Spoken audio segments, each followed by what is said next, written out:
Hey guys, it's Nicole and Alan Crest here with Maximum Performance Training. One of the common questions that we get is, let's say your meal plan, you have 30 grams of carbs in that particular meal, and the serving size on a package only gives you 20 grams of carbs. So how do you get from the 20 grams in the serving size to 30 that you actually need? So what we're gonna do is go through a couple of common foods, give you some examples so that we can simplify the process for you.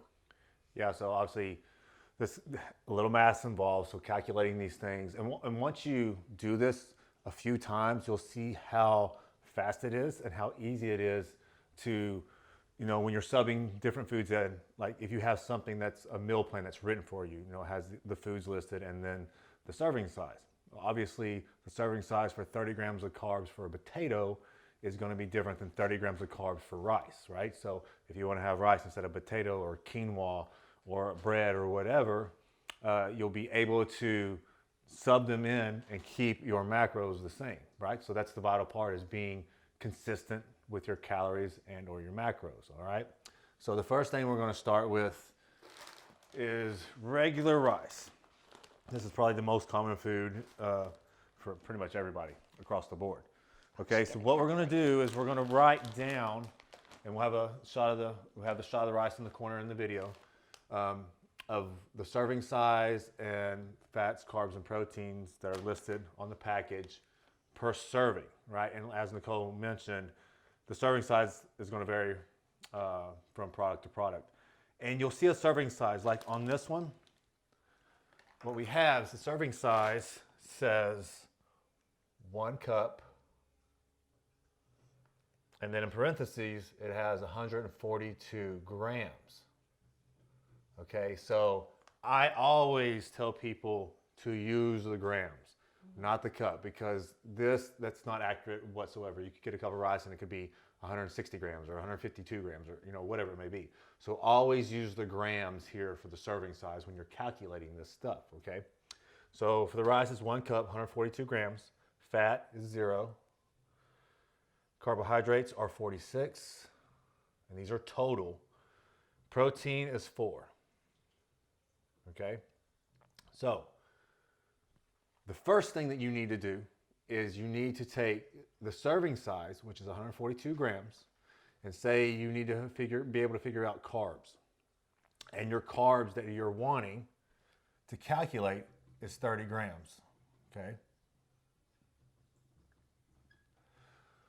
So our ultimate goal is to be able to give you the scale weight in grams so that you know that 1 carb equals X amount of grams of scale weight.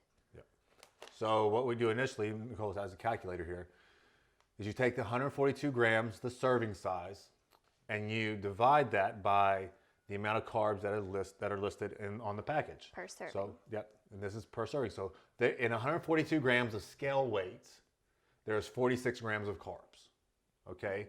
So now we're going to figure out how many grams of carbs per gram of scale weight there is, okay? So go ahead and calculate that. So it's 3.08. So you have, and this is for scale weight, 3.08 grams equals 1 gram of carb. So again, this is your scale weight here. And this is for the carbs. Okay, that's where, because some people get confused because they're both measured in grams, all right? But this is weight, and this is the total amount of nutrients in the food, okay? So 3.08 equals 1 gram of carb. So we want 30 grams of carbs. So all you have to do is multiply 3.08 times 30 grams. Just 92 grams. And the scale weight equals 92 grams. So all you have to do is get the scale, weigh out 92 grams of rice, and it's going to give you 30 grams of carbs. And you can do this obviously across the board. You want 20 grams, 25, 100, whatever it may be. Once you get this calculation and you know how many grams of scale weight equals 1 gram of carb or protein or fat, it's the exact same conversion for all these, then you can calculate whatever amount of carbs, proteins, or fats that you need to sub things in and out and match them up, okay? So we're gonna do this for a couple more items just to give you guys some diversity.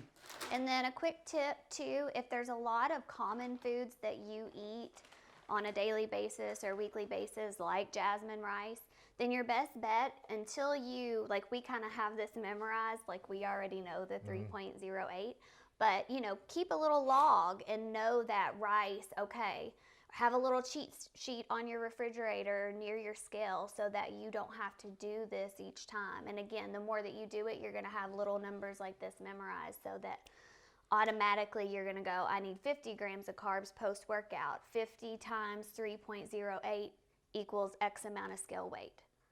Yeah, and understand too, there's going to be a little variance in the brands, right? So this one, the rice that we have is frozen from Whole Foods. Then you can go to another brand, and instead of this being 142, it could be 139. And, you know, it could equal 43 grams of carbs. But for the most part, understand anyways, you are never going to get an exact gram for this number. It doesn't work that way with cooking methods, the seasonal variances of foods. All these little factors make a difference in the nutrient profile of a food that you eat.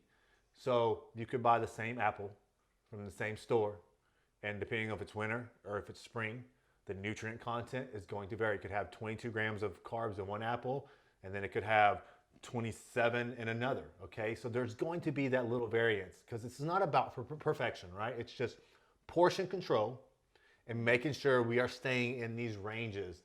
And when we manipulate portions, everything's changing with it, with your caloric intake, okay? So understand the brand is, there's going to be slight variances in this. But if you, consistency is the key. If you use this every single time that you measure rice, guess what? When you're changing the carbohydrate intake, it's always going to change because you're being consistent with the number that you're using, okay? So simplify things, guys. You don't want to make this overcomplicated. So let's go to oatmeal being the next one, okay? So where's it? Here it is. All right, so what we have here, what is that? So it says half a cup? Half a cup is 52 grams. Half a cup, and that's 52 grams of scale weight, which is the number we'll use. 36 grams of carbs. And this equals protein, 7. fat, 3. 3. Okay. Now this is where people can get a little confused a little bit, okay? So you have multiple macronutrients in this food, right? So fats, carbs, and proteins. You'll have some people that will, this is a carb-based food, okay? It does have protein in it, it does have fat in it, but it is a carb-based food. You'll have some people to where they will literally only use this number when they calculate and they don't add in the other two. For lifestyle clients, I think that's absolutely fine. I don't see an issue with that because I don't want them becoming over obsessed. If you're a physique competitor, when you're in like especially contest prep and stuff, that these numbers are going to make a significant difference over time because you have to control things more methodically with this, okay? So obviously if you did 2 servings, it would give you 6 grams of fat and 14 grams of protein. It's gonna add up. That's a significant amount of calories you're adding in there.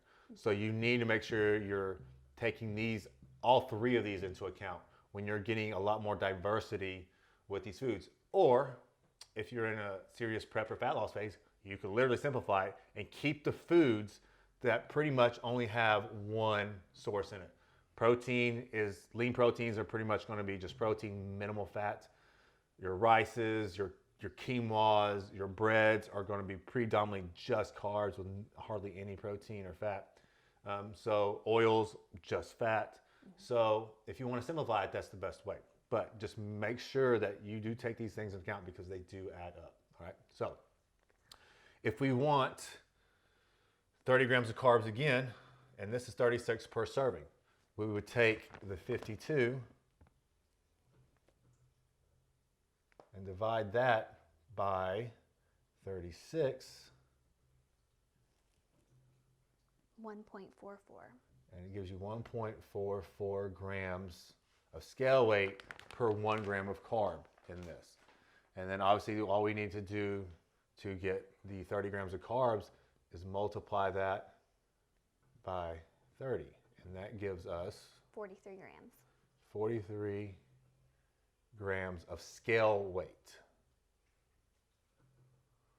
All right, so 30 grams of carbs, so it's 43. Okay?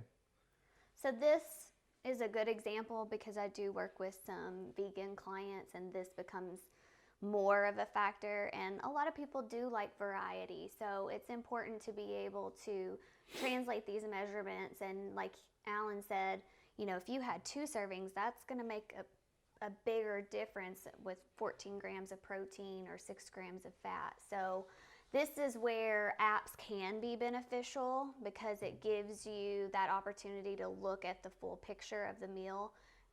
If you're not,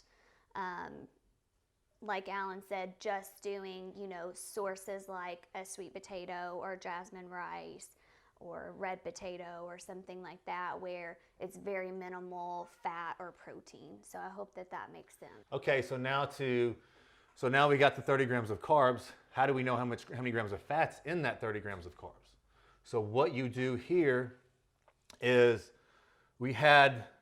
our new scale weight is 43 grams, which equals the 30 grams of carbs, right? So what we do now is 52 divided by 3 initially, like if we were just figuring out the grams of fat. So that's the original serving size. Yep, so 52 grams divided by 3 equals 17 grams, okay? Now you take this new scale weight of 43 and divide it by your 17. And then that's going to give you 2.5 grams. So now in this 30 grams of carbs, you have 2.5 grams of fat. To do the protein, it would be the same thing. You would do 52 divided by 7, which is what?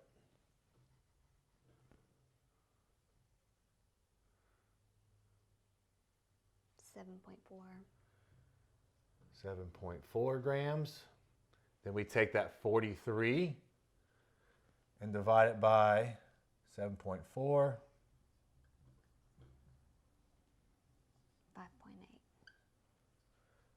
And there's 5.8 grams of protein in that.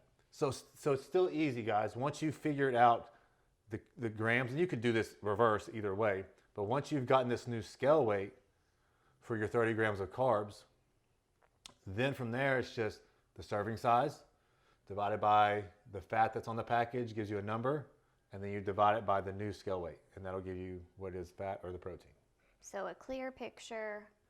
So this is 52 grams here. And then if we do 43 grams of scale weight, then you're going to have 2.5. Mm-hmm. We did 30 grams of carbs. Yep. And then we're going to round up 6 grams of protein. Yeah, and I always do that, guys. I always round up when it's that close. Anytime it's above a half or anything, I always round up. Makes it easier. All right, so hopefully this guy helps you guys out to give you a better understanding when you're subbing foods in and out. The thing you have to watch for on the apps like MyFitnessPal is people are entering these things incorrectly. I've seen some very bad numbers on here. So with those apps, you can put the information in yourself once you figured these out, and then it's stored for a lifetime, right? And then you just plug things in and boom, it shoots all this up automatically. But I would recommend that you put your own information in there for the foods that you eat, and then it's just saved and you're golden for the rest of the time, anytime you're doing a nutrition plan. Okay, guys? So yes, this is a little bit of a thought process initially, as with anything when you're learning it. But once you get this down pat, I can guarantee you're going to just have this in the back of your mind. I can literally tell you over like 50 different foods how many grams of carbs or protein or fats are in different ounces and grams and this and that, because I've just done it for so long. So I hope this is a good takeaway for you guys. If you have any questions for us, feel free to comment below or DM us.